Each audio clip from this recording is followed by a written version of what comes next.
I don't know about you, but I am already dreaming of warmer days, and I have an idea for the dreamiest white summer dress inspired by all of these cool girl Pinterest-esque brands, but I'm challenging myself to do it on a really tight budget. So come follow along as I turn a $10 duvet cover into a designer-inspired dress.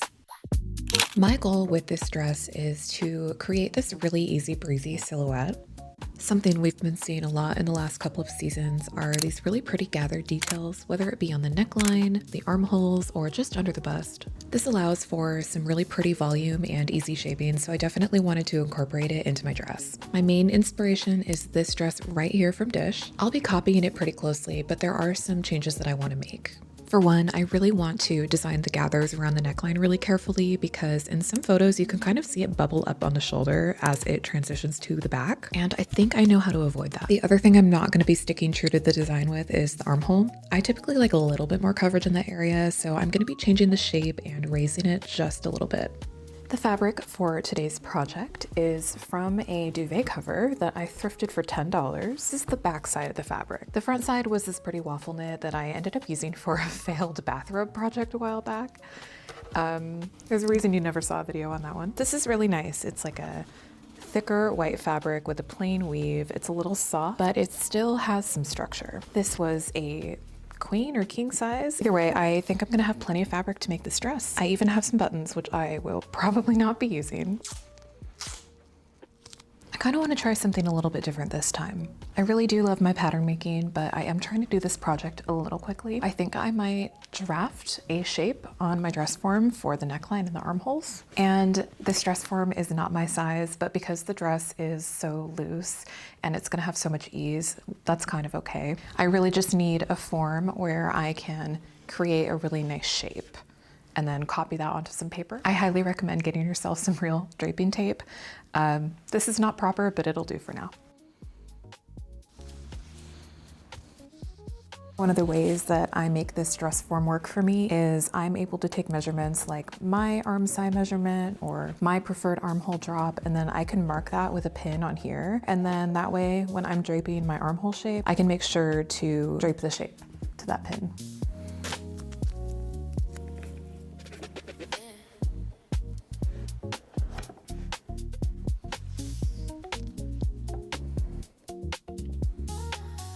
Okay, I've got my shape. I did the back neck. We've got the front and we've got the armhole. This tape is very thick. It's about an inch thick, but I'm paying attention to this inside edge right here. Here is my plan from this point onward. The thing is, my bust and the bust of my dress form have a 5-inch difference. So if I go ahead and copy that shape that I just draped, it's gonna end up a little bit too small for me. So what I'm gonna do is trace this shape and a little bit of the shoulder as well. Then what I can do is scooch that paper over a little bit, and I can go back and trace the remaining bit of my initial shape. I connect my shoulder lines, and now I have a piece that resembles the shape of the original, but it's graded up to my size. I'm skipping a few steps, and I'm kind of going off the rails a little bit because I know my body and I know that this will end up fitting me. But you know, rules are meant to be broken. 16 paranoia-filled days later. It's as good as it's gonna get today. Okay, I'm back to work, and I'm sick, so you stay over there. I'm back to work. While I was fighting off the plague, I had the opportunity to reflect on my project, and I realized there are some things that I could do a little bit better. This is the current state of the front piece. It's just a draft. We know it's gonna be a little bit messy, but I think that you can see some red lines radiating from the neck towards that point in the middle. Right there. My plan was to pivot on that point and make the neckline bigger, which I would then gather back together to create the gathers. Now, don't get me wrong, that would totally work. However, the dress that I'm referencing has a very specific look. I'm gonna insert a picture here one more time where we can see the neckline and the armhole a lot more clearly. And if you pay really close attention, we can actually see those gathers radiating from the armhole, not radiating up from the bust. If I continued down this path, it would totally make a gathered neckline and it would be wearable. However, it won't have the same look, and I really want the same look. So all I have to do is redraw those red lines, which means that I'm going to be spreading more like this from the armhole rather than like this from the bust. Based on where you slash and spread, that's gonna change what the gathers look like when they're gathered back together. Is this making any sense? I know that might seem a little bit pedantic, but it's gonna take me 5 minutes to redo, and the dress is gonna look a lot more like the reference, so I'm doing it. Also, I'm pretty sure pedantic is my middle name. Welcome to my channel. In case you're wondering, yes, I am a little stir crazy. Get away, I'm still sick. The first thing I want to do when I redraw these lines is transfer these markings to the armhole. I have evenly spaced markers along the neckline. Those can stay there, but I need to add the same ones on the armhole. So let's see, 1, 2, 3, 4, 5, 6. I have 7 sections. I want to measure the armhole. I get 10.5. I have a fraction calculator, and it's the best thing I've ever downloaded on my phone. I get 1.5 inches. So every 1.5 inches, I'm gonna put a little mark. When I make the next version of this, I'm gonna pivot on all these points. And that is where my extra length is gonna come in. This is gonna give me the result closest to our reference picture. Maybe I'm actually glad that I got sick because it gave me time to think about this.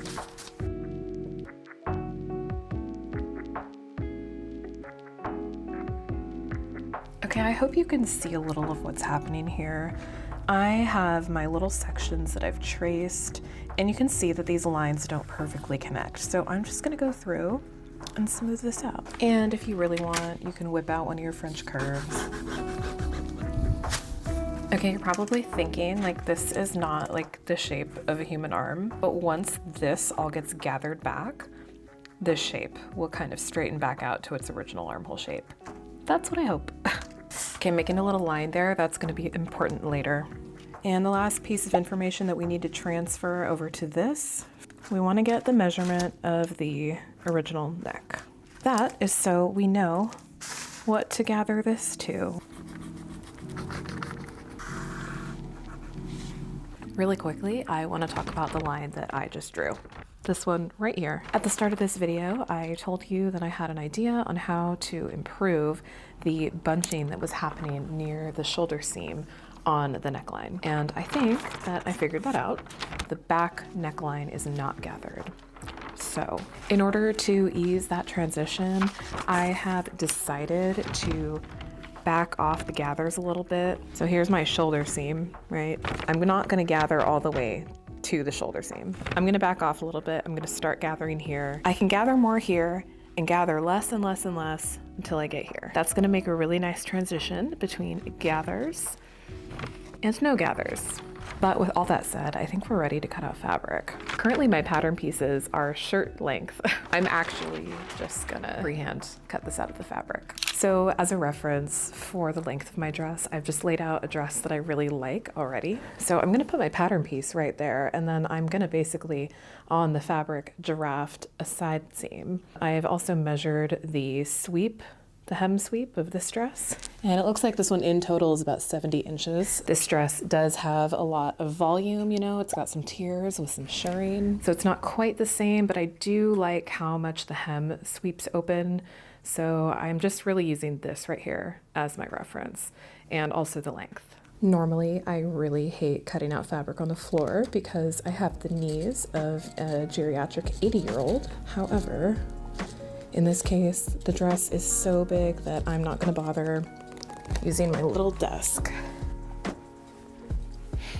So I'm gonna be hurting tomorrow.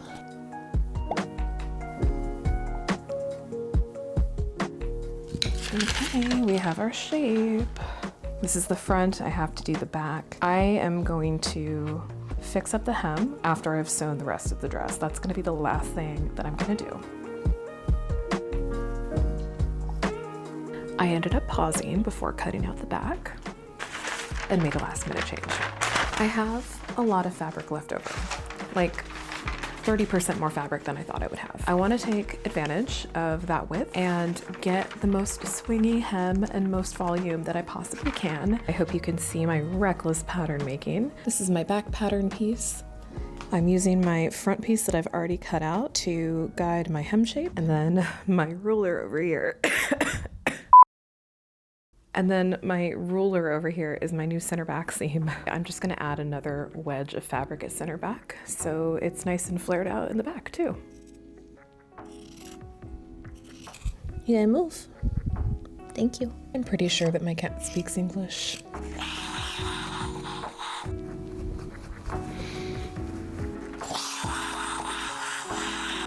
Okay, I think that looks pretty nice.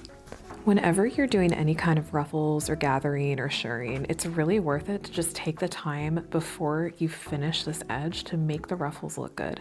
Because once you hem this or put your facing on or whatever, these are set in stone. Like, they can't be changed later. So that steam just really makes them look tiny and pretty, and I'm not gonna have really any like tucks. The volume is evenly distributed. I think that was really worth it. I'm just gonna run another stitch here to kind of like secure everything.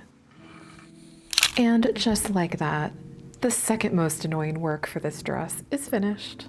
This is gathered up, it's looking really nice, and that shape of the armhole has corrected itself. These gathers, like, they get scrunched in and that shape just kind of reforms. I kind of backed off on gathering a lot in the front because I didn't want the fabric to like project out too much. I really just wanted it to be focused kind of in this top area, and I think it looks really pretty. Okay, so that's the front.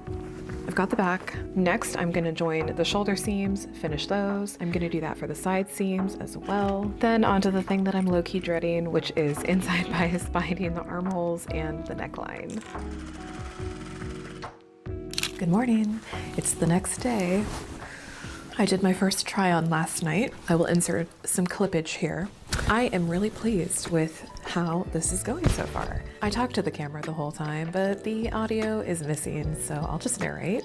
I really love the amount of ease that is in this dress. I love how the hem swings. I think I made a really good decision by adding more of a wedge to the center back seam. However, the shoulder seam, you can see that there's like a little bit of excess fabric near the like kind of shoulder joint. I just brought that in a little bit. I think I pinched out like a total of 1/4 of an inch from the arm side, and that just brought it in. It's gonna hug my shoulder really nicely, like almost like a little cap sleeve. And I also brought it in 1/4 of an inch. I just thought that the shoulder was a little bit too wide. I know that 1/4 of an inch doesn't sound like that much, but to me it is, because I'm a perfectionist and I can't leave things alone, but like a lazy perfectionist. On that note, I'm low-key surprised at how well this fits. I was 90% sure that it would work out, but it actually worked really great. But yeah, I think we're in really great shape. So today we're sewing, today we're bias binding, today we're hemming, we're sewing.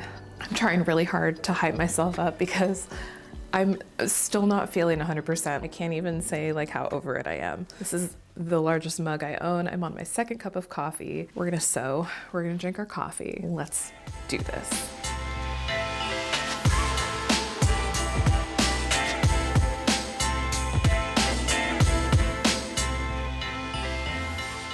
I have my pieces for my armholes, and I have my pieces for my neckline. Yeah, I cut way too much, but I will save this for a future project.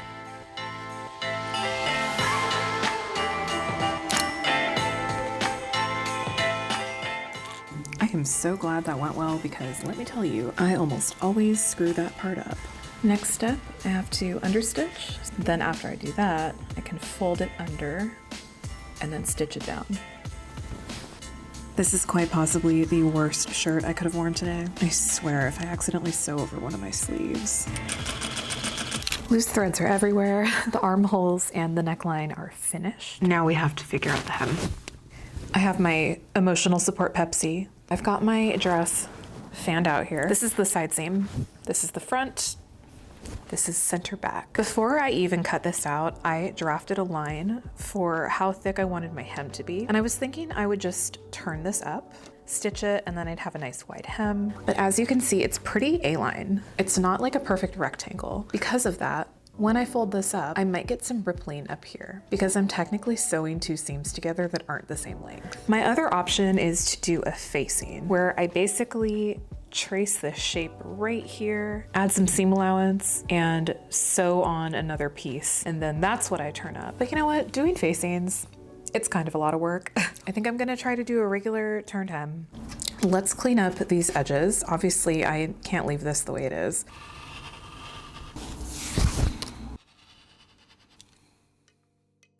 Okay, update. I have to do a facing. Right now I'm pressing and pinning up the hem. This is a side seam, this is the back seam. Here is my 4-inch hem. This is the amount that I would have to ease in if I were to just turn this up and stitch it down. So that's not gonna work.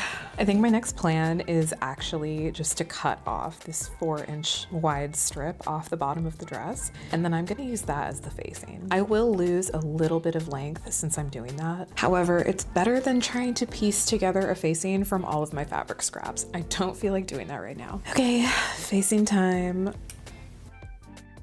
Once I worked up the courage, I cut 4.5 inches off of my dress, but this piece is too big to sew back on as is, so I have to bring it in a little bit.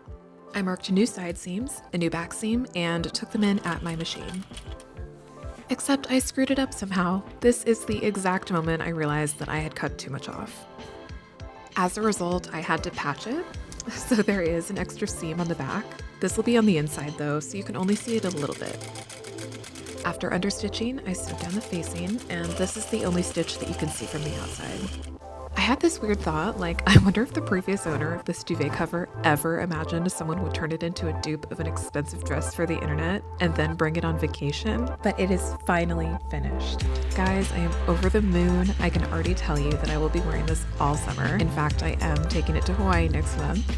So, what do you think? Did I succeed in recreating the dress? I kind of want to find out what other clothes I can make for this summer, so if there's a trend that you really want to see, let me know down below. And to make sure that you don't miss more videos like this, hit the subscribe button. It would mean so much to me. Thanks for tuning in, and I'll see you guys in the next one.